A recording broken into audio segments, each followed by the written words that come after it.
So Joseph also went up from the town of Nazareth in Galilee to Judea, to Bethlehem, the town of David, because he belonged to the house and line of David. There's usually a lot of travelling at Christmas. Perhaps the roads are going to be busier over the next few days, or maybe because so many things we would like to do we can't do, it's not going to be as busy as we think. The thing about Advent is there were lots of journeys. Advent journeys flow through the New Testament out of the Old Testament. There were several in and around the very first Christmas. Most famously, Mary and Joseph were on the road to Bethlehem, which was around 90 miles, which isn't so easy on foot, by ancient tracks through varying terrain, uphill, downhill, and Mary very, very pregnant.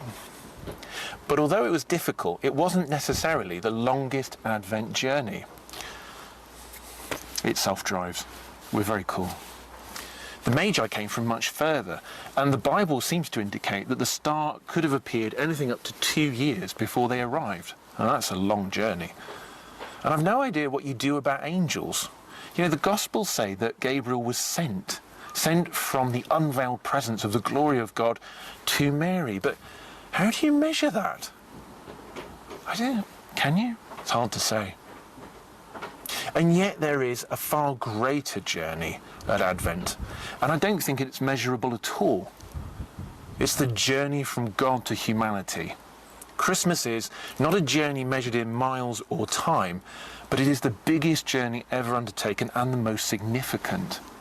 The Bible says that all our troubles in this world ultimately stem from one thing: our separation from God, caused by us going off, pushing him out, doing our own thing, and saying, no room, and putting a sign up. And even if we want to go back, there's no way to fully cross that gap. It's now an infinite journey between us and the eternal God. But here's the thing about Advent and about Christmas. The infinite God does make the journey the biggest. From eternity into time, from unlimited to tiny, and from elevation to vulnerability.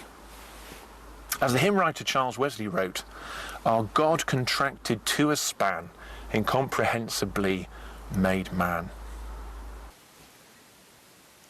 The greatest journey concluded when God became human and 9 months later was lying in a manger. The second greatest journey can't be measured either. It's our personal Advent journey. Luke's Gospel opens the door to a new possibility and a new destination. We find that God is real. He's not a cold intellect or remote cosmic engineer or incomprehensible mathematician. He's a real person. And for some of us, that realization can come as a shock. And then more than that, he cares and will not abandon us, nor will he reject anyone who decides they've had enough of doing life their way and turn to him in faith. To travel from where we were to a place of faith in him, the living God, that's an epic journey that takes place within. And perhaps you've begun that path this Christmas. If so, keep going. Keep listening to the Bible. Keep taking steps. Log into our broadcasts and make contact with us so we can help you. Maybe you've even reached the stage of considering taking down the no room sign on your heart and letting him in. We need to think a bit more about that.